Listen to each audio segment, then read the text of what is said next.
Thank you kindly for joining us.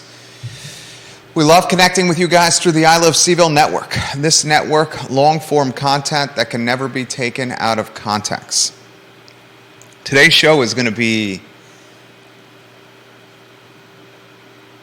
straightforward. Today's show is going to hurt. Let's go with this one over here if we can. Camera one. Thank you, J-Dubs. Today's show is going to be straightforward. It's going to be uncomfortable. It's going to be awkward.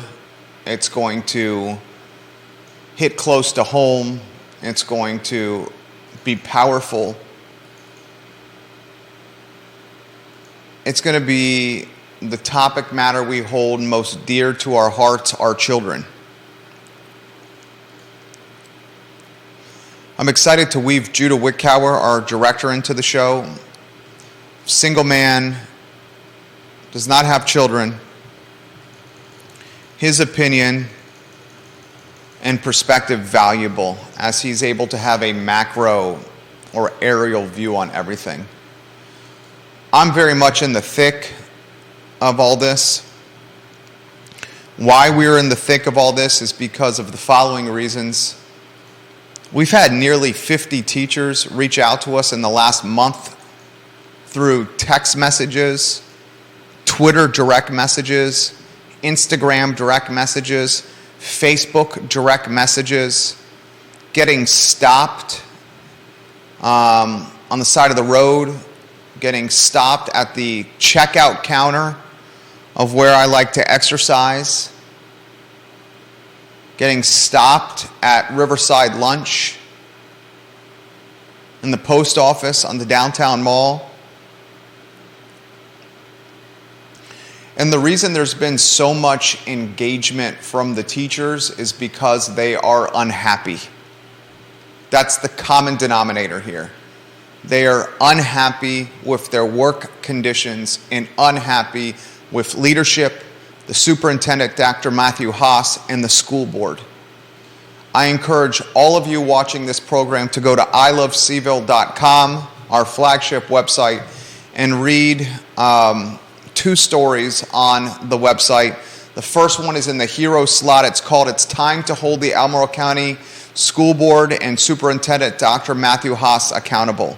I also encourage you to read the letter that former mathematics teacher, how do you think we say his last name? He's going to join us on the program on Friday at 12:30.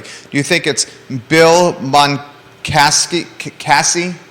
I'm sorry, Bill, I'm messing up your last name. I apologize. I respect your courage, how you wrote this letter, your commitment to education and to excellence and to the students, and how you had fortitude and courage to stand up in a very trying situation.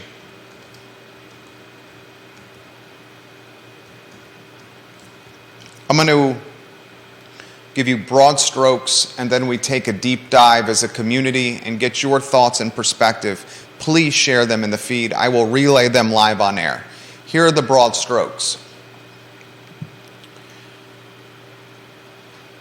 We have a massive Albemarle County public school system teacher shortage.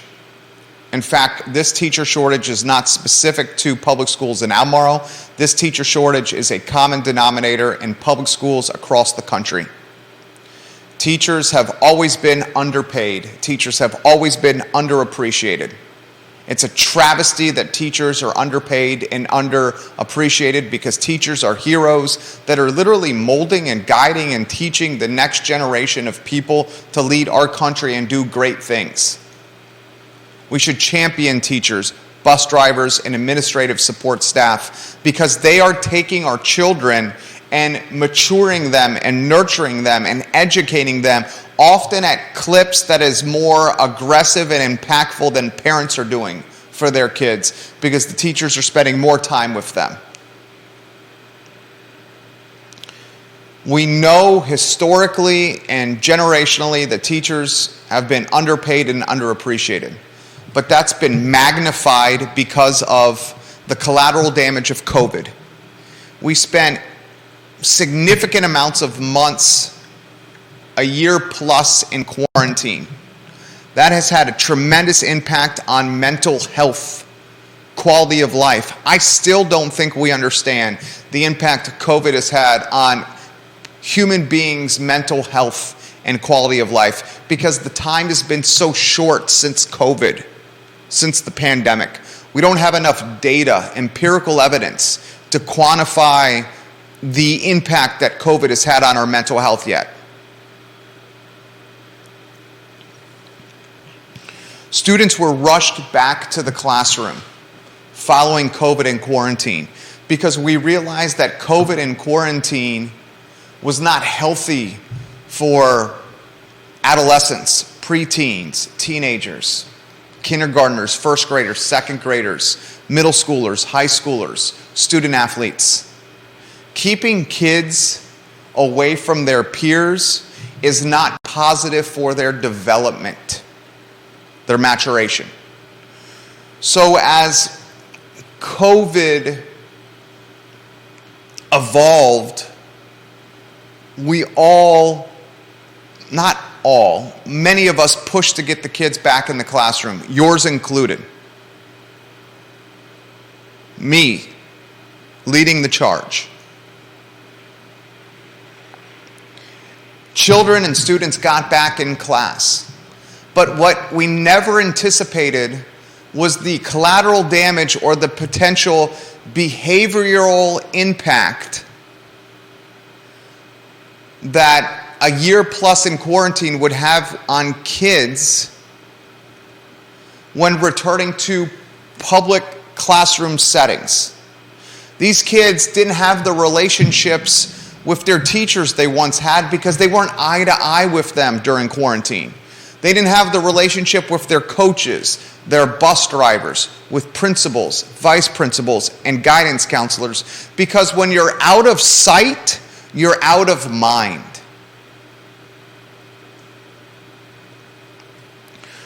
So kids, students, teachers, support staff got thrown back into a school setting, rushed back into a school setting, and no surprise, we've seen problems. And those problems are fights. Those problems are academic performance related. Those problems are cell phone related. Hell, you tell kids for a year plus to learn schools, their ABCs and their 1, 2, 3s on computer screens and on cell phones, and then you tell them to come back to school and to put down their computer screens and their cell phones. That's going to be hard to do. Want to know why? Because cell phones, and I am a victim of this, are addictive. Cell phones are drugs. Social media is drugs. The dopamine hit that you get from Instagram or Snapchat or Facebook, Twitter, TikTok, YouTube is documented. It's palpable. It's tangible. You got facts behind that. Google it online. You'll see studies from validated, credentialed, and established psychologists, therapists, doctors. Facts. This is drugs, phones. Students go back to a classroom and then they have to start learning the way they learned before the pandemic. That hadn't gone so well. The Crozet Gazette and Lisa Martin published a story this past Friday that rocked my world. Did it rock your world, parents? Did it rock your world hearing stories, factual, firsthand accounts from Almoral High School where students in bathrooms were caught having sex, were caught creating provocative and sexual Snapchat and TikTok videos, were caught utilizing drugs in bathrooms? fighting in bathrooms. I have heard from so many parents who've said to me their kid, their son or daughter, are choosing to not go in the bathrooms at their respective schools. They're either holding their business or choosing to utilize the bathroom at home by getting in their cars, the ones that can drive, going to their house to utilize the bathroom and return back to the school because of fear of what was transpiring inside these facilities. Crozet Gazette did a hell of a job highlighting this. Lisa Martin, one of the best pieces of reporting I've read in a long time.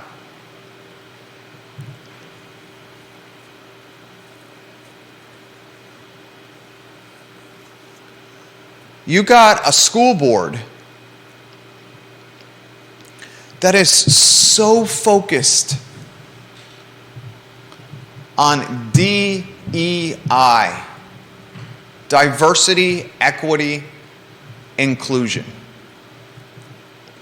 that it's not seeing the forest through the trees. It's so committed to this DEI mission that it's not realizing, the school board, the superintendent's office, that students are suffering and being left behind performance-wise because of this DEI focused and priority. I highlight this well on ilovecville.com. Almoral County Public Schools rank in the bottom 11% of all Virginia public school systems for black third grade math students, according to SOL results posted on the Virginia Department of Education website. The results are even more concerning for Albemarle County Public School third graders who are classified as economically disadvantaged students. According to SOL scores, Almoral County Public School ranks 122nd out of 128 Virginia school districts for students who are economically disadvantaged, which is in the bottom 4% of all divisions within the Commonwealth of Virginia. In totality, just 29% of black students and 31% of economically disadvantaged third grade math students across Almoral County Public Schools passed the math SOL in 2022. All this despite Almoral County Public School ranking in the top 10% in per pupil spending across the Commonwealth of Virginia. So what does that mean? Explain that to us, Jerry, in a 7th grade level. Here it is. Of all the public schools in Virginia, in the Commonwealth, Almoral County Public Schools rank in the top 10% on what they're spending per kid in the hallway or the classroom. Top 10%. Despite that spending, the students who are suffering the most, performing the worst, are students of color and students from socioeconomic families. I'll make it more simple. From students whose families don't have a lot of money. So let me understand something. The superintendent's office and the school board are making a push for diversity, equity, and inclusion. That's their top priority. The school board and the superintendent's office are spending some of the most money per kid in Virginia.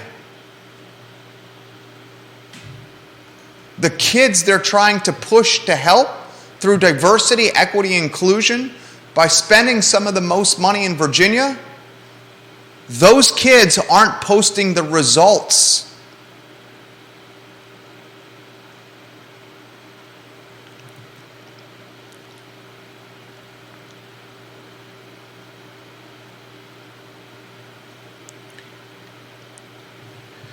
You had a math teacher in a letter to the school board earlier this year, a math teacher who's going to come on the show on Friday, retired math teacher, I should say. How do you think you pronounce Bill's last name, Judah? I think it's Munkacsy. Munkacsy? Munkacsy. Thank you. He's courageously said he would come on the show on Friday at 12:30. He got a Bachelor of Science in Mathematics from the University of California, Davis in 2006. When you combine his time at Fluvanna County Public Schools, and why don't we go to the two-shot? Let's welcome Judah Wickhauer to the program. When you combine Mr. Munkacsy's time with the Fluvanna County school system as a teacher, with the Albemarle County school system as a teacher, the guy's got 12 years on the job. Yeah.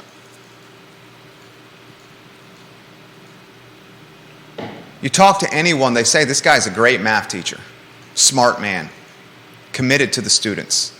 So committed to the students, Judah, that he writes a letter that is sent to us by a handful of people, parents and teachers, highlighting the travesty of this new grading policy. A new grading policy that was created with the foundation of diversity, equity, and inclusion. The essence of this grading policy is... I think I'm guessing that some of it also had to do with the follow-up to the pandemic.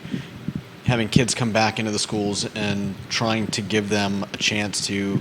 recover, rebound, reacclimate themselves to life in a classroom.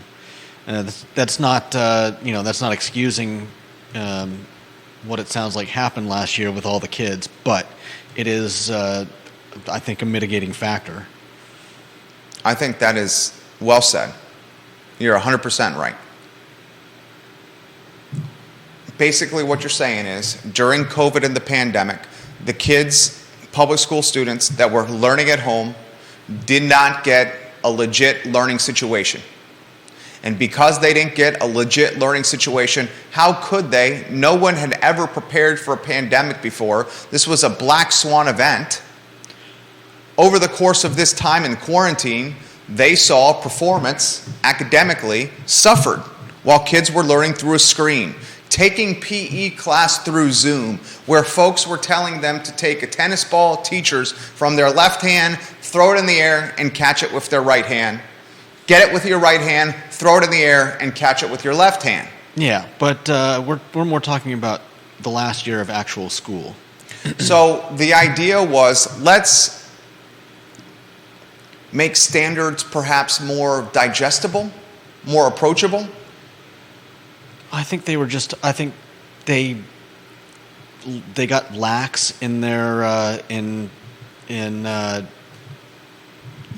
keeping running herd on the kids, and they got too lax. I think the problem was that they thought the kids would need some time to reacclimate, to get used to being in a classroom again, to get used to being around their friends again. I don't know, but clearly it wasn't well thought out. Kids, everybody who has a kid, and probably a lot of people that don't have kids, know that kids need structure. I mean, I used to tell people when they would walk my dog, treat your dog like a kid. Your dog needs structure, and it's the same with kids. It's the same with adults. All ages. It's the same with men and women. But less so. And I need structure. Yeah, but we're talking about kids in classrooms, and just from what I read from that article, I mean, it sounds like their plan went seriously awry. Seriously awry. I mean, and I think the kids hold a decent amount of responsibility for this as well, and their parents, because seriously, there are kids of all stripes and shapes and colors who have gone overseas with parents, who have changed classes, changed states because of parents moving or for whatever reason. And you know what? They've survived. They've gotten back into classrooms without problems. You can't just say, oh, well, they had a hard time during COVID, and so we give them a break. I think that's kind of a cop-out. Definitely a cop-out. Very well said. We're not school administrators. We're not, people go to school for that. So they, they've got reasons for the things they do, but I don't know. As a armchair quarterback, it sounds like they just went way too far in the not deciding to enforce structure. Yeah, enforce rules. Any rules. I mean, kids walking around in halls and being able to use their phones whenever they want. I mean, it's a recipe for disaster. Do we understand the dangers of kids having cell phones in their hands in schools and be able to communicate in mass communication ways at one time about what's happening in the school at a clip and frequency that's faster than teachers and administrators can communicate with those kids? Do we understand how dangerous that is?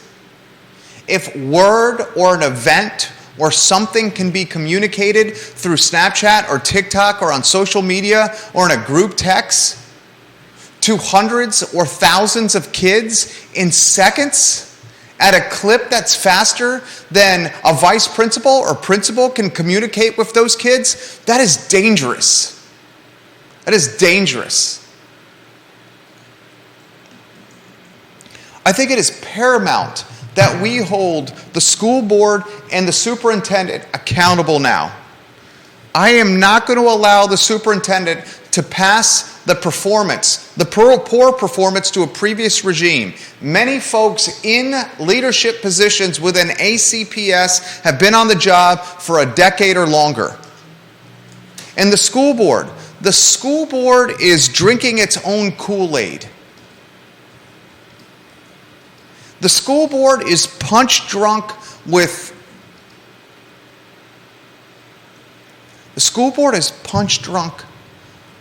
diversity, equity, and inclusion instead of committed to academic performance. You know what drives diversity? What narrows educational gaps? Teaching kids math, science, engineering, how to read, how to communicate, and how to write. You want to narrow the widening educational gap in this community? Get kids off phones and get kids doing homework, practicing things, so when it comes to test time, they're prepared. And someone was and treat them all the same. Treat them all the same. Expect the best out of kids, and I think you'll get the best. Expect the worst, and you're just setting them up for failure. 100%. That's anything in life, right? Yeah. Anything in life. You get out of bed and say, I'm going to have a great day. Your day's going to be pretty darn good, probably. You get out of bed and say, oh, this is a Monday. This day's going to stink. You'll find out a way to make that day stink. Here's stark reality for you. We have a shortage of teachers to the point where elementary school sex education is now a combined class with little boys and little girls. That's embarrassing. Little boys and little girls combined in elementary sex education, where little boys may be learning about. Well, I would imagine they're mostly all learning the same thing. It's just... Does a little boy need to learn about feminine products? I would hope so. In fourth grade? Well, I'm not the one that decides when kids start taking sex education, but I would think that it would be... Fourth grade? That's 9 or 10? Okay, my point is not about the age. It's if you are teaching kids sexual education, I would think it's important for boys to know what girls go through. Yeah, but in fourth grade? Again, if you want to argue the age that they start teaching sex education, let's argue that. But it's a different argument. Yeah, I completely agree with that. The combining of the kids is push this curriculum on the fourth grade boys. Okay. Beside the point. That's beside the point. The point is the combination of the classes because of a lack of teachers. That's the point. Yeah. This is a microcosm with the school bus driver issue. Kevin Higgins, watching the program here, says, literally, he's Greenwood, Mr. Greenwood. We've dubbed him the king of Greenwood. He says, I have stopped sending you the daily late notices from the school buses. He was sending them to us every day for a few weeks. Yeah. That the bus to Greenwood was 2 hours late to pick up the kids. And he says, not once has the school bus been on time for the kids in Greenwood. Wow. Not once.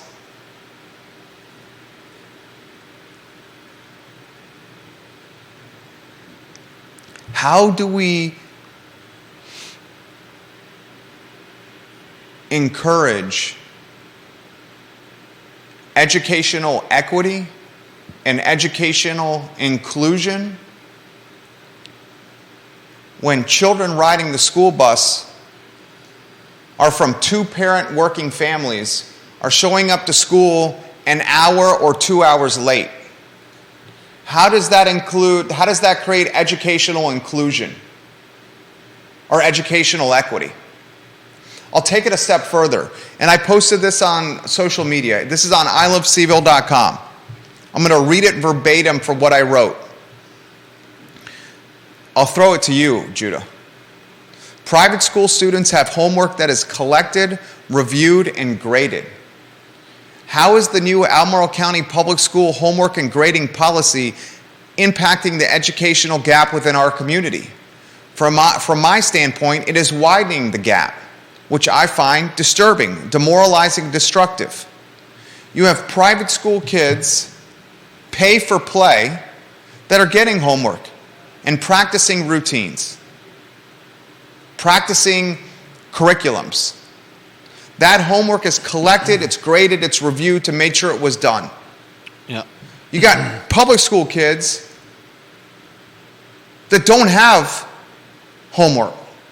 And even if they do have homework and they're not doing it, it's not enforced, the work. It's not enforced. Another problem I thought of while reading the article is it's not just about whether or not they've done their homework or whether or not they've taken a test or whether or not they want to retake a test.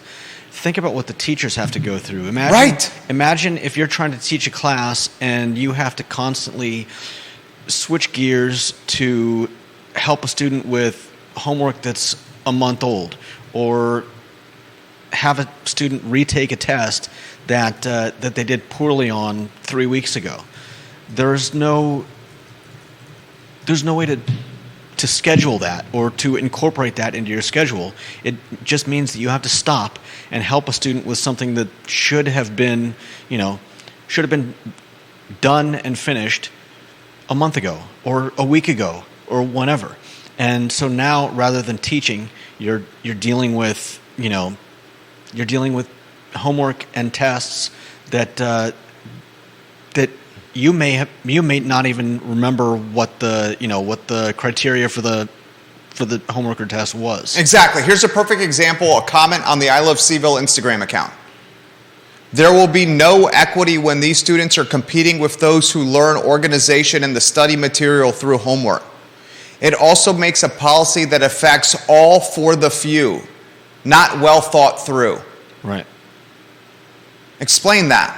I thought it was very well said. It affects all for the few because the students are getting less time with the teacher because the teacher has to deal with students that are late with homework or want to return something else in or want to retake a test, they have to take time out of their day to deal with those students. So the teachers are losing out by having to make time for something that should have been, as I said before, finished and done with. And the students, I know that not all the students are running around the halls and getting into trouble, getting into fights, stealing somebody stole a bathroom stall. In the Crozet Gazette article, Lisa Martin literally highlights Lisa fantastic reporting that students stole a bathroom stall. How do you steal a bathroom stall? What does stealing a bathroom stall mean? I don't even know. Is stealing the bathroom stall the walls to the bathroom? To the toilet? Like the closet, the toilet closet, is that what that is? That's my best guess. I don't know. Is it stealing the actual toilet? I have no idea. But my point is that not all the students are out doing that. Some of the students want to learn. Look around at any group of kids, and there are going to be some of them who are bookworms or just enjoy learning. Not everybody is, a miscreant. Right. We know. And he says it not a laughing situation. Yeah. Dude, the article, the Crozet Gazette story, I mentioned this to Josh Thronberg yesterday on the show, who's running for Congress. Mm-hmm. The Crozet Gazette story made me nostalgic of Michelle Pfeiffer and the movie Dangerous Minds. The Crozet Gazette story made me nostalgic of Morgan Freeman and Lean on Me. Fights, drugs, sex, no rules, anarchy, Armageddon. That was like Dangerous Minds or Lean on Me. Or 187, was that another one? Was that Samuel L. Jackson? I think so. I think he was a teacher in an inner city school, got a bunch of kids out of trouble and got them to apply themselves. Samuel L. Jackson, 187, Judah Wickower. That was the movie, a pop culture reference from the director of the program. The sad thing is that the kind of behavior that we're reading about in this article is the kind of stuff that you expect from like Detroit, New York, Thank you. Baltimore. Not what you expect in small town. I mean, small town. Top 10% in the Commonwealth in per pupil spending. The backyard of the University of Virginia. Yeah. The backyard of the University of Virginia. I mean, it's a small town. It's you don't have kids, walking through construction sites in downtown Manhattan to get to school here. And the fact that they're acting like, I don't know, like something out of Lord of the Flies almost is just, like I said, I think it's as much an indictment of the kids and their parents as it is of the school and administrators. That's fair. Because here's the result. The teachers are quitting. Private school enrollments are up, spiking private school enrollments. The diversity, equity, and inclusion efforts are failing. They're failing the students they're trying to legitimately support. As enrollment drops at public schools, the public schools get less funding from the Commonwealth of Virginia, snowballing the problem, compounding the problem.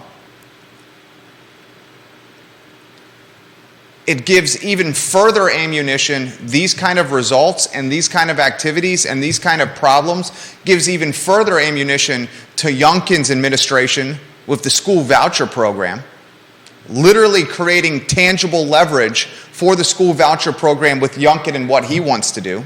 Yeah. Arizona already rolled this out. Youngkin's pushing hard for it. Mm-hmm. It's compounding the problem. Yeah.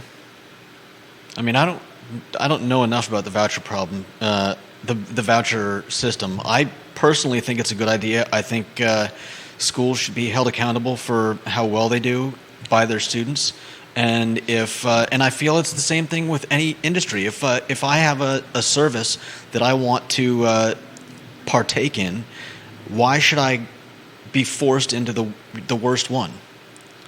Mark McKinney watching the program.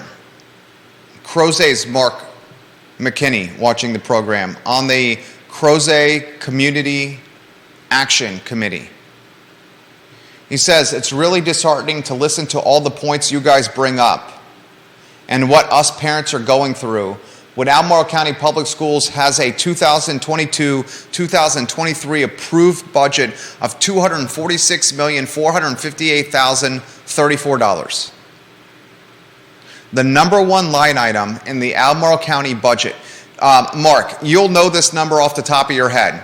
What is the fiscal year budget for Almoral County as a jurisdiction in totality? I believe it's over $400 million. Could you put in the feed, Mark, the exact number for us? Could you help us with that number? Almoral County fiscal year exact budget. It's online for the year we're in or the next year. I believe it's over $400 million. The number one line item on that budget is Albemarle County Public Schools. And he just told us the 2022-2023 financial allocation is $246 million plus, Judah. Yeah, I mean, that doesn't mean anything to me. Because you're saying it's such a difficult number to comprehend? How it will mean... Just because I have no idea what... How it will mean something? Mark, can you give us the total budget? Anybody watching the program, give us the total budget. How it will mean something? A percentage breakdown would do more for me. That's what I'm saying. That's why I'm asking for the total number. Because that's what I'm asking for the total number. If we get the total number, we will get what the percentage is of the budget. Yeah. That's why we need the total number. In fact, we could probably just Almoral County, Virginia, total budget 2023. Yeah, by itself, that's just a... Fiscal year 2023, I was well over $400 million. $586,282,008. Is there any breakdown in that? I mean, it's still just a number. I don't know if that's a high number or a low number for what a school needs to spend. Give me the source of that. He's saying it's $457 million. I'm seeing 586 on there. Go, you call it up too. I'm calling it up as well. I want to get the exact number. We're literally doing this on the fly in a talk show here. And then let's save this information for us for future shows, J-Dubs. What was the search? I'm looking at it from almoralcounty.org. I'll share this link in the feed. The adopted county all funds budget for fiscal year 2023 is $586,282,000. I'm going to share this link in all feeds.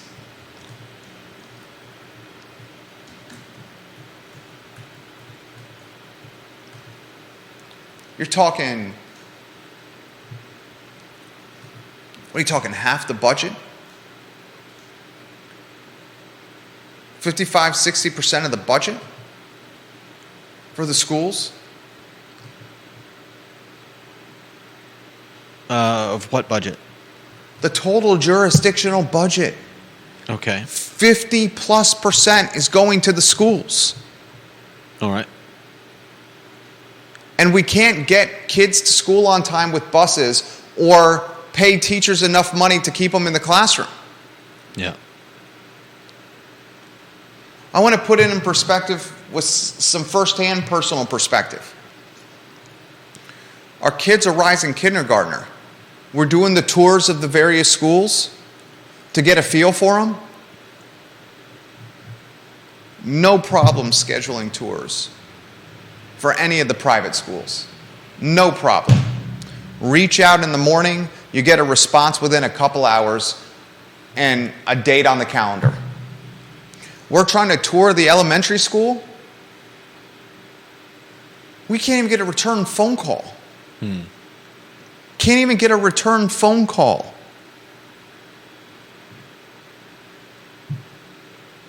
Multiple messages have been left. Multiple emails have been sent. Weeks of trying and can't even get a return phone call or on the calendar.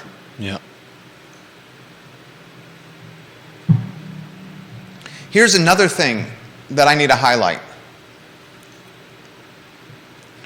I've had so many teachers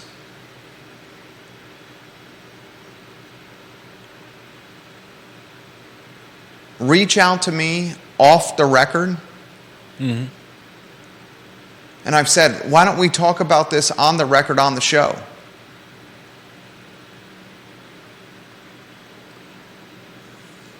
And they literally have said, I'm nervous about losing my job if I talk to you on the record. That it's been made very clear to us by the superintendent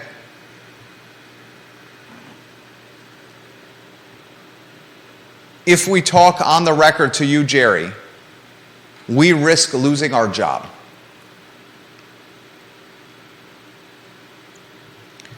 I want to just understand that. We have a teacher shortage in Albemarle County Public Schools. And if a teacher who's working for Albemarle County Public Schools talks to a media person, yeah. And I say this all the time, what I'm doing right now is not journalism. This is not journalism. This is not journalism. I am not a journalist. I don't want to be a journalist. I was previously a journalist. My first job out of the University of Virginia was a journalist. I am not a journalist anymore. This is commentary. This is perspective. This is me relaying firsthand anecdotal life events and experiences. This is not journalism. This is commentary. We have a teacher shortage, and if a teacher talks on the record to me, they risk losing their job despite a teacher shortage. Think about that. Yeah. You'd rather put the principal, you'd rather put the power and the principle of controlling the teachers ahead of keeping teachers in the classroom. Well, I mean, I would hardly think that's a surprise considering we had, 2 bus drivers on here that lost their jobs because they refused to get the vaccine. Clearly, Bob Warren and Earl Smith. Yeah, clearly they're desperately needed in the school system this year. I would think and it takes courage to do this, and this isn't for everybody, but right now, teachers have more leverage than they've ever had in Albemarle County. And of course, the Albemarle County School Board doesn't want collective bargaining and unionization to happen with the teachers. Right. Because you know what happens when collective bargaining and unionization happens with the teachers? They get more leverage. Yep. And more power.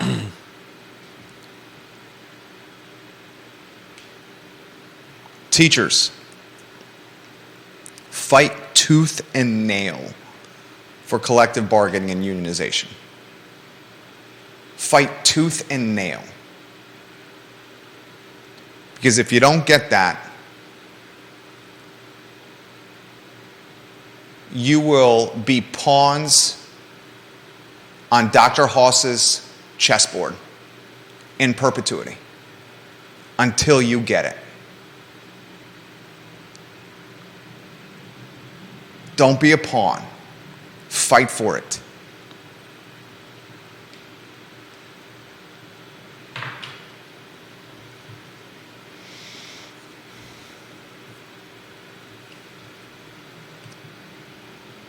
We need to go to the school board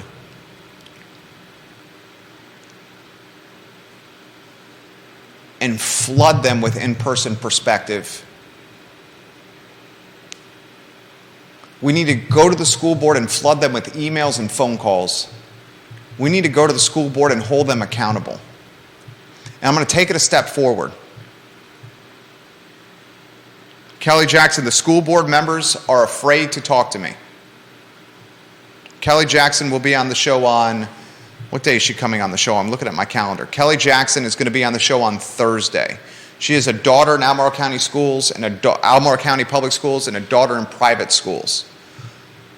Dr. Meg Bryce will make a second rodeo on the I Love CVille show tomorrow.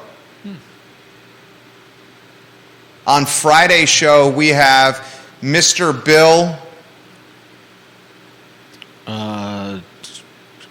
Mr. Bill? His last name? I don't know. The math teacher. Oh, Munkacsy? Thank you. On Friday's show. You should have said, how do I pronounce his last name? What's that? You should have just asked me how to pronounce his last name. I did earlier. I thought you were going to remember. I know, but you say Bill, and I'm like, How many Mr. Bills have come up in conversation so far? I don't know that either. Only one. Only one. Paul MacArthur says, no, union and collective bargaining is not the answer for anyone. Look at the conditions in places like New York where bad teachers are impossible to fire. We need methods to truly reward and pay good and great teachers while having the ability to ensure we can get rid of bad ones. No one, even teachers, want bad teachers in the classroom. Paul, I say often we agree 99.9% of the time.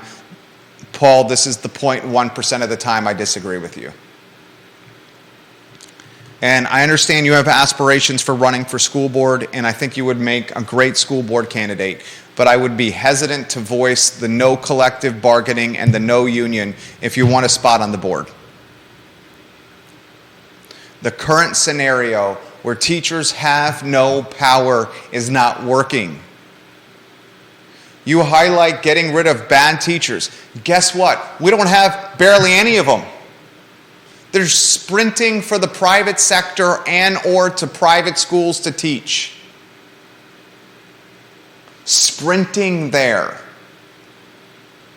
And all they are right now is pawns on Dr. Matthew Haas's chessboard. He is a back of the chessboard like a puppeteer with his school board members doing what puppeteers do.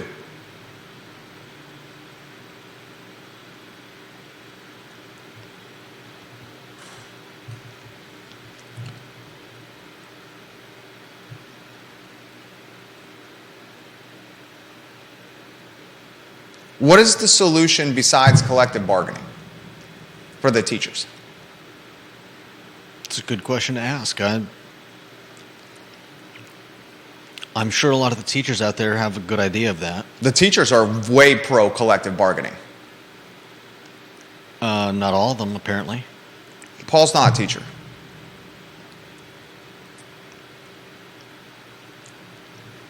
The Almoral County teachers are very pro collective bargaining. And I can't blame them.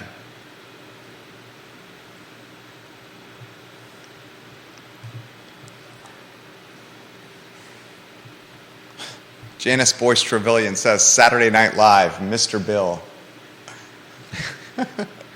Mr. Bill. Mr. Bill. Mr. Bill. Do you remember that skit? Yeah. I remember him getting crushed. Mr. Bill! Every time. Mr. Bill!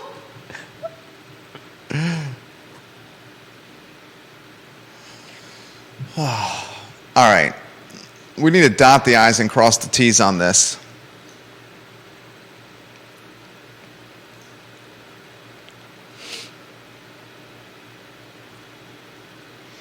I'm seeing private school enrollment spike to levels that private schools around here have never seen.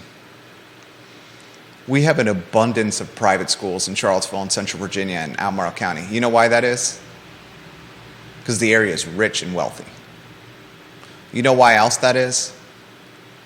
Because a lot of the public schools aren't doing their job right now, and it's not the teacher's fault. It starts atop the totem pole. If the poor performance in public schools continues because leadership is leaving teachers out to dry, here's what's going to happen. The poor performance will lead to more students leaving the school and or families like ours not entering the school at the public school level. This is going to drop enrollment at public schools. When enrollment at public schools drops, funding from the Commonwealth drops. When funding from the Commonwealth drops, conditions in public schools further deteriorate. As conditions further deteriorate, this gives the Youngkin administration And Yunkenites, is that the followers of Yunkin? Yunkenites? Yunkonians? Sounds like you've coined a new term. Let's call them Yunkenites. Yunkenites or Yunkonians? Which brand do you like better? I would say Yunkenites, I guess. We'll go Yunkenites, since Judah likes Yunkenites. The deterioration in performance at the public schools gives Yunkin and his Yunkenites more ammunition to push the voucher program through. Yeah. And as the voucher program gets pushed through, what happens? The public schools, and it's a self-fulfilling prophecy. The public schools do worse, and the private schools look better, and more people want the vouchers to get their kids into the good schools that are the private schools, and eventually you've got a barren wasteland that's the public school system, and you might as well scrap them and make parking lots. Okay, that took it way too far. That was way too far. That was way too far. I mean, what do you Everything you said except for the last 10 words. What do you do with a school when there's no kids in it? They're not barren wastelands. And what did you say to close? Make pine nuts? Is that what you said? Pine nuts? What did you say at the end of that? I said if there's no kids in the schools, you might as well tear them down and make parking lots. Oh, parking lots are like a cuss word in this town. Parking lots. Well, the point is this. It compounds the problem. That's the point we're trying to convey here. That doesn't necessarily mean it's a bad thing, though.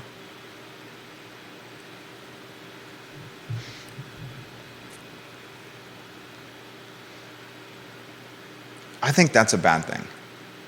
I think it would be a shame. Education I think it would be a shame. is a public utility. Yeah. Education is a public utility, and if we're not careful, the public utility is going to get privatized at clips for wealthy people. Even the voucher system is not enough to afford some of these private schools. There's still a massive delta left between what the voucher would provide and the cost of tuition at the private schools. It doesn't cover the nut. It doesn't. And then the other issue you would have is, how would the voucher kids be received at the private schools? I mean, is that really a problem? I would think that would be a problem to folks' self-esteem and their mental health. So much of what is being done here is mindful of mental health. What are you going to do if you put a bunch of children, a bunch of students in an expensive private school where they can't afford to go there, and then they have to keep up with the Sallys and the Johns in that private school financially and can't? Would they not be ostracized? Wouldn't it create a sociological community in the cafeteria of vouchers and non-vouchers? I mean, you act like those divisions don't exist in It would schools. It would certainly be amplified in the scenario I just outlined. Okay, well, there's always going to be a problem. Some problems are worse. Okay. Vanessa Parkhill, the Queen of Earlysville, watching the program. Did you see the metrics on the I Love CVille Facebook page? I'm looking at the metrics on the I Love CVille Facebook page as admins on the page. We're admins of the page. From September, in the last week alone, only the I Love CVille Facebook page has reached over 36,000 people. That's one page. Okay. That's massive reach right there. I'm just taken aback by the reach of this one page alone. Vanessa Parkhill, the Queen of Earlysville, says this: do you think maybe the teachers are sprinting to private schools has something to do with the standards you discussed earlier? What about the student-teacher ratio? The average class size her kids went to STAB is roughly 12-1, if I remember correctly. And you are remembering correctly, Vanessa. That's still right. Yeah, I think they're sprinting to private schools because of quality of life. 100% agreed with you. Queen of Earlysville, I 100% agree with you. 100%. Kevin Yancey says if you dump a quarter of Albemarle County schools into private schools, see how fast those private schools change. I think what's going to end up happening is more private schools will spring up to accommodate the voucher kids. Yeah. It's going to be capitalism. Yes. If the voucher program becomes a reality, you will have educational entrepreneurs. And educational entrepreneurs will be capitalists who see an opportunity how to make a buck. Some folks call that diploma mills. Some of them are going to be good, some of them are going to be okay, and some of them are going to be really crappy. But if the voucher system becomes a reality in the Commonwealth, you're going to see people say, you know what, I'm going to take that building over there, or I'm going to take the Macklin building here. Jerry's already got the Macklin building already set up with individual rooms that can be classrooms. All we got to do is put up some chalkboards. Hell, a flat screen television from Best Buy is $350. We can hook it up with Apple TV and some iPads. I think it's a little more difficult to start a school than just renting some office space. Oh, no doubt about it. That's why I love the executive office space model. We got it buttoned up here. Okay. The school would be way harder. But here's the thing, as these educational entrepreneurs pop up with schools, what are the standards of these schools going to be? During COVID and quarantine, schools were a picnic table and 4 chairs in the backyard and a stay-at-home dad. Okay, I'm not sure what you're getting at. My point is, educational entrepreneurs creating schools to capture the voucher money, what are going to be the standards of those schools to capture the voucher money? Will there be standards in place to get the voucher dollars? Because we all agree, you're in agreement with me, that if the voucher system becomes a reality, that people are going to try to capitalize on that money, right? I mean, there are got to be standards that... You hope to God there got to be standards. No, I'm saying there have to be standards that the current private schools have to... Kevin Yancey, I got an entire building available right here. Go ahead. I mean, I just said it. There are standards in place. There's the reason the reason the private schools are doing well right now is not because they don't have standards.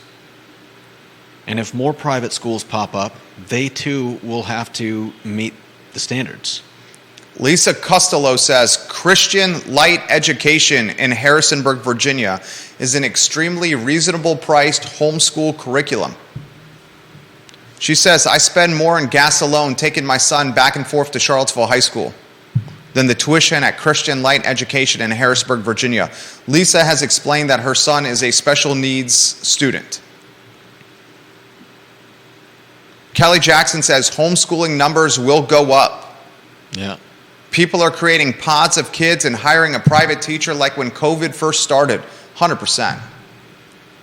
Take the voucher money, hire a couple of teachers, take 8 kids, put them in a backyard, rotate that backyard with parents, and have a couple of teachers teach those 8 kids.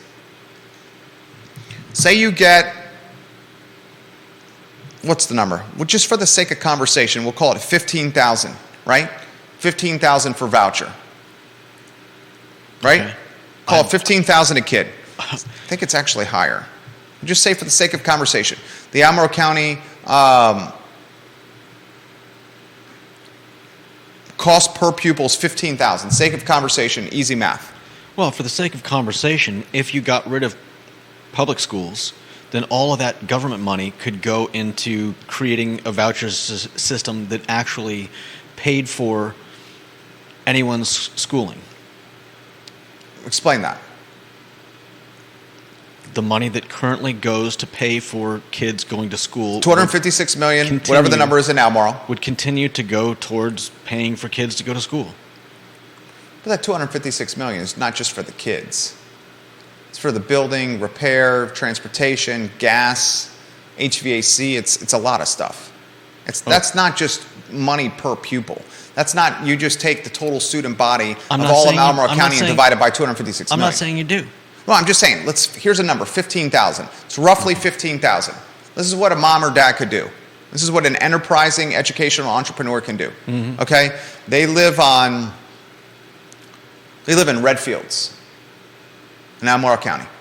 Okay? Say they live on Rockledge Drive in Redfields. Rockledge Drive. And you get $15,000 a year for the voucher program.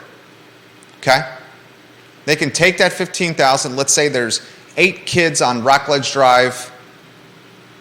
You know what? Just use an easy number. 10 kids. 10 kids, Rockledge Drive in Waynesboro. 10 times 15,000 is 150,000. You get 2 teachers. And you say, teachers, you're going to teach 10 kids and only 10 kids. And those 10 kids are going to be taught in these 5 houses on Rockledge Drive in Redfields. Each week, we're going to have a classroom in one house, another house, another house, another house, and another house. Yeah. A week of class per house. We're going to pay you, call it $65,000. Call it $60,000 per teacher, 2 teachers. You're going to work less because there's 2 teachers. We're going to divide it up, and you're going to only have 10 kids as opposed to almost 30. And we're going to pay you more. We're going to pay you 60 G's. 60 times 2 is 120,000.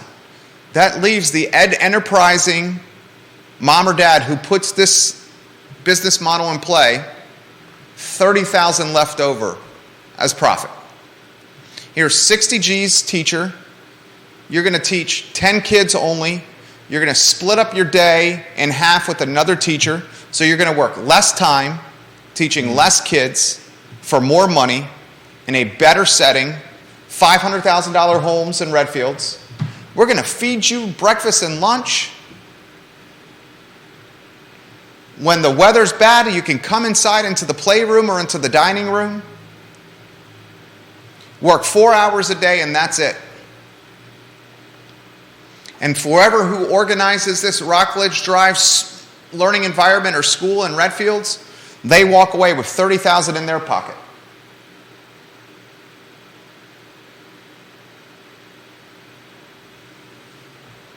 There's a business. Okay. There's a business. You want to make it even more profit margin? Take Rockledge Drive and the 10 kids and combine it. What was the road your parents lived on over there? Was it Wintergreen? Yeah. Was it Wintergreen? Yeah. Take the 10 kids on Rockledge with the 10 kids on Wintergreen. You got 20 kids. 20 kids times $15,000 voucher. $300,000. Mm-hmm. Bring in 3 teachers because you got more kids. $300,000, and you're going to pay those teachers, maybe you pay them 70 G's. 70K. 70 times 3 teachers is $210,000. That leaves $90,000 of margin on the bone. You could rotate those 20 kids around the houses on Rockledge and the houses on Wintergreen.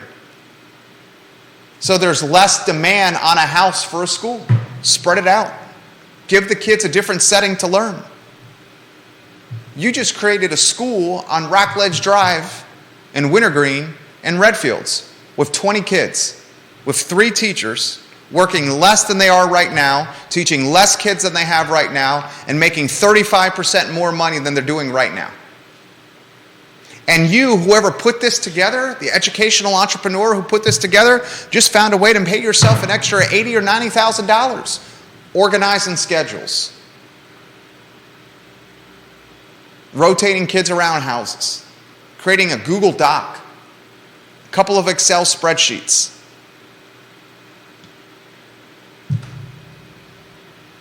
You don't think that's going to happen?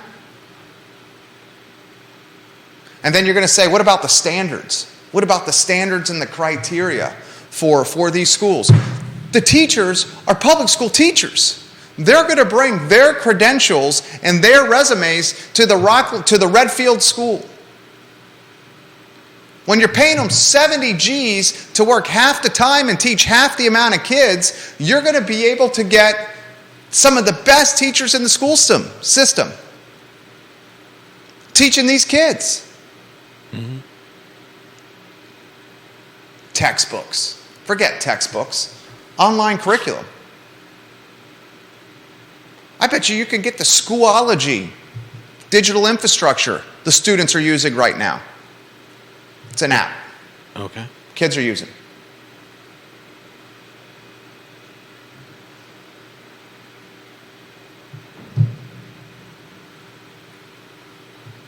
Catherine says $70K is not a livable wage. Catherine Lochner ran for the school board, said $70K is not a livable wage. You've said that on previous shows. Catherine, it's like $15K more than they're making right now, and they're teaching half the kids and working half the time. Half the kids and half the time. And it's $15K more, $20K more.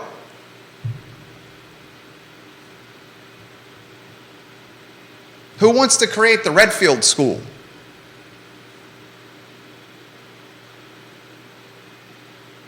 Who wants to bet a Redfield School will be created?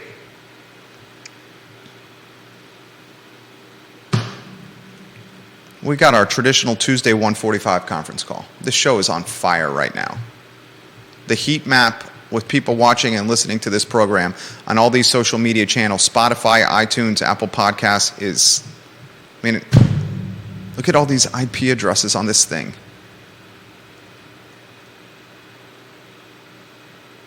We'll continue the conversation tomorrow. Closing thoughts from Judah B. Woodcower, the jack of all wits. Give it to us in about 30 to 45 seconds, please. Closing thoughts. It just sounds like everybody in this situation needs to do better, from the administrators to the parents to the students. We need accountability. What's that? Accountability. Okay. Closing thoughts from yours truly. Go to ilovecville.com right now, ilovecville.com, and read the 2 articles that I've written on this topic. Do it now, please. Read the one that's called "It's Time to Hold the Albemarle County School Board and Superintendent Dr. Matthew Haas Accountable." Read it right now, please.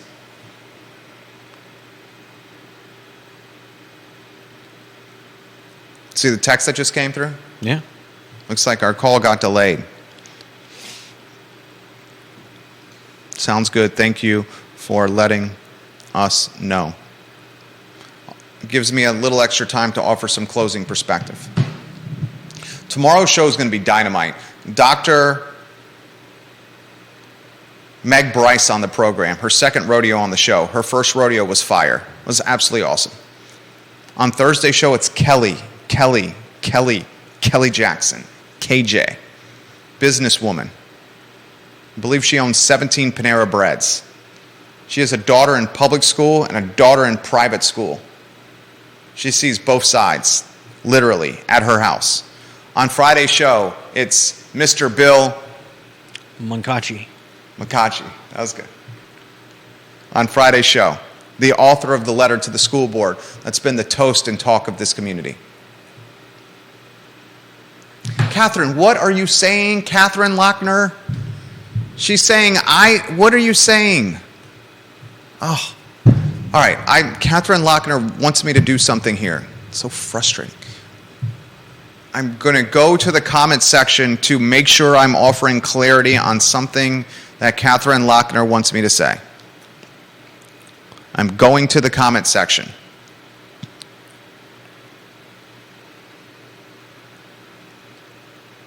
She's saying the $70,000. You said that $70,000 was not a livable wage.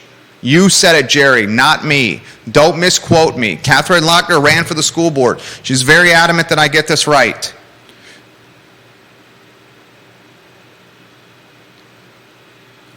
I said that. Okay, I was the one who said that.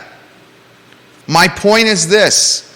If the teachers are getting, in the Redfield school scenario that I just outlined, an additional $15,000 for working half the time and teaching less kids, they have more opportunity to do other things from a quality of life standpoint. That's my point. The Redfield school scenario that I outlined means they're working less work, less time, in better conditions for more pay. That's my whole point here. Oh.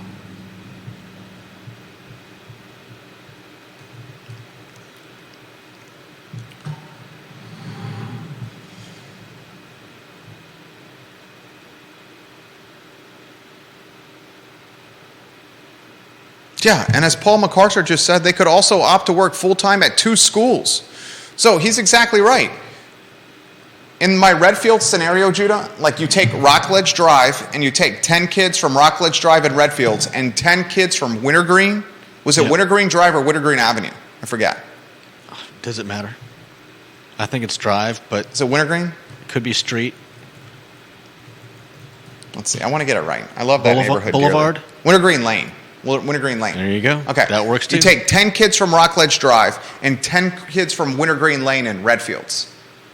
We're talking a $500,000, $600,000 neighborhood here. Fantastic neighborhood. One of the best neighborhoods in Almoral County. And you take these 10 kids from each road, 20 kids in total, and you rotate them around houses on Rockledge and houses on Wintergreen. 1 house a week.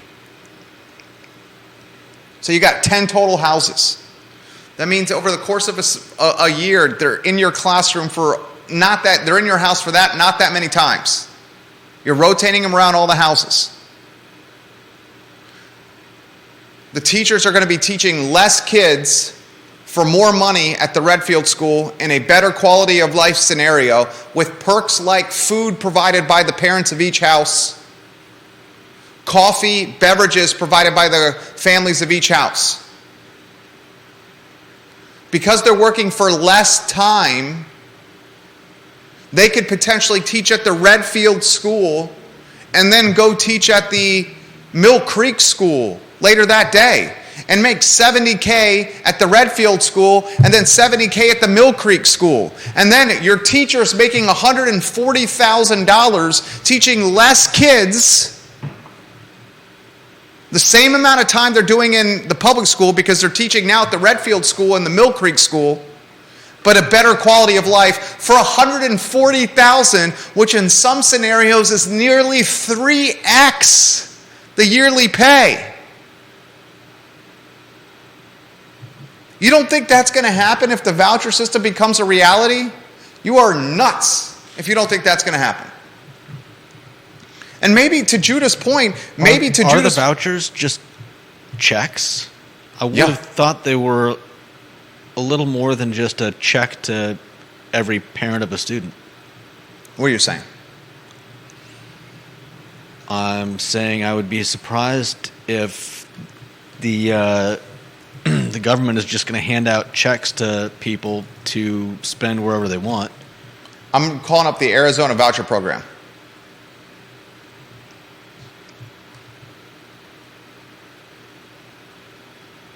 Arizona Department of Education pays for the educational services for students in institutional and residential settings through the voucher program. There is legitimately a voucher website with the nitty-gritty for how Arizona is doing this.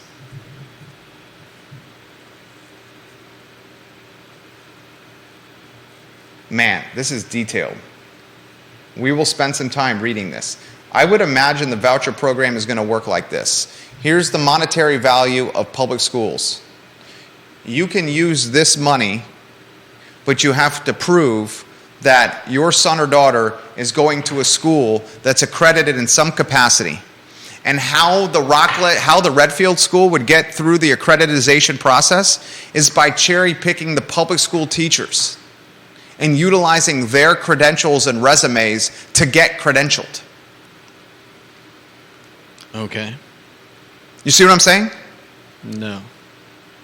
It sounds good, though. If the Redfield School picked the head of the math department, or the head of the reading department, or the head of the English department, the head of the social studies department, or heck, just a team member in the social studies department, a team member in the math department, they would then be taking that teacher, putting them in the Redfield School and saying, look, this teacher taught for years at that public school. You're utilizing the resumes and the credentials of the teacher to create your own school. Yeah, I get that. I think accreditation is a little more than just, hey, we've got a teacher. But that would mean that would be a hell of a start than starting from scratch. Yeah. than starting from zero. Definitely. Katie Pearl says, I would love if you could get Glenn Youngkin on to talk about the voucher program. Can you get? Yeah, I'm sure if I called, he'd love Me to come too, on. Katie. Me too. Curious if he has time for the I Love CVille show.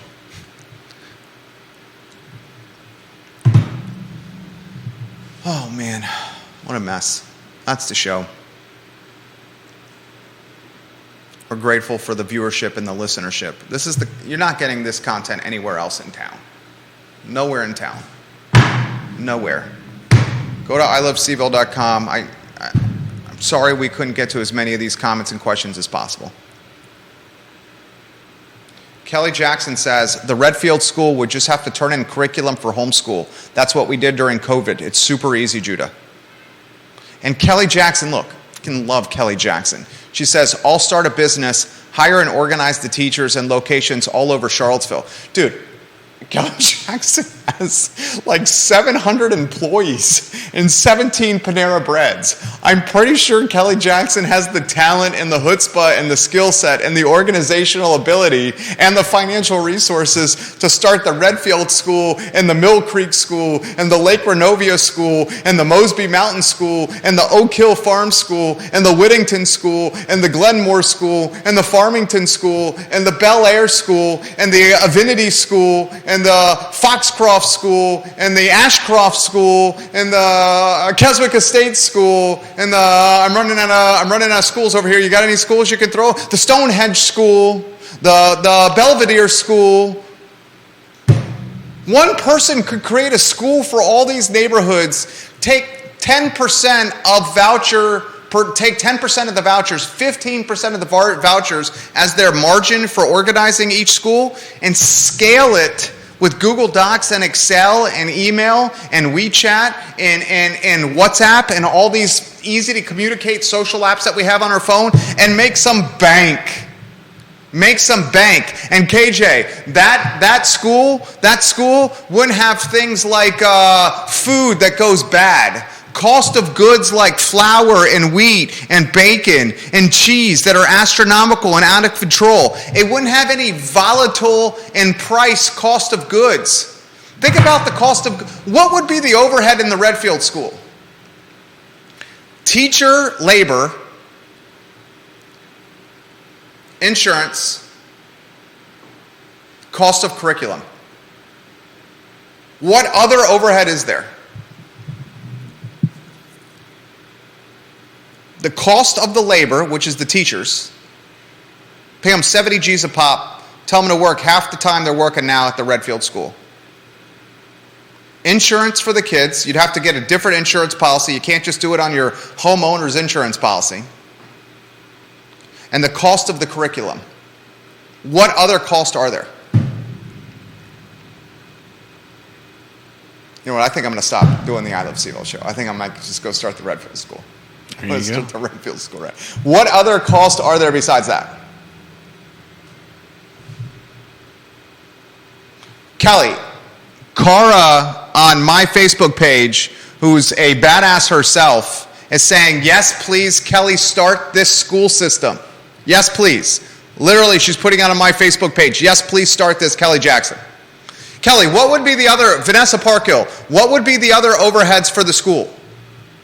I sincerely want to know, I'm sincerely asking this question. What would be the other line items in this business model that would quantify as overhead? Teacher pay in the Redfield School, insurance, and the cost of curriculum. Digital curriculum probably. Some iPads and some digital learning infrastructures. What would be the other overheads on the school? You're not transporting the kids to the school. They're walking down the street.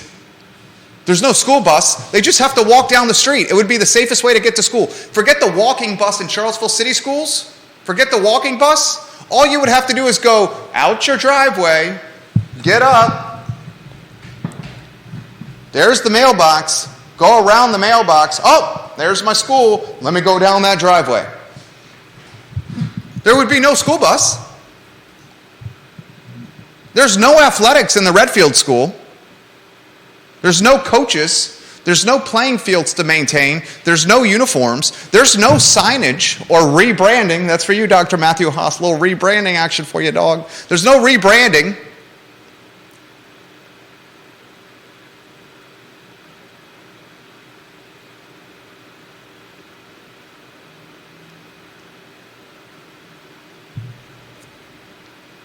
There's no janitorial services. There's no HVAC maintenance requirements. That's part of the parents in the houses. The parents in the houses have to maintain their own housing infrastructure. They're doing that anyway. Mm-hmm. The food is provided by the parents. She says if you're using your house for a biz, you could have so many tax breaks too. Grayson puts on the feed, I want to go to the Redfield school. Grayson puts on the feed on one of the Facebook pages, I want to go to the Redfield school.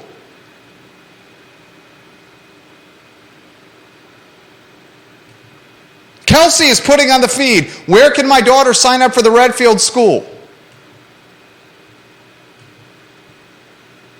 Jonathan Long, I want to go to the Redfield school with my kids too. Look at this.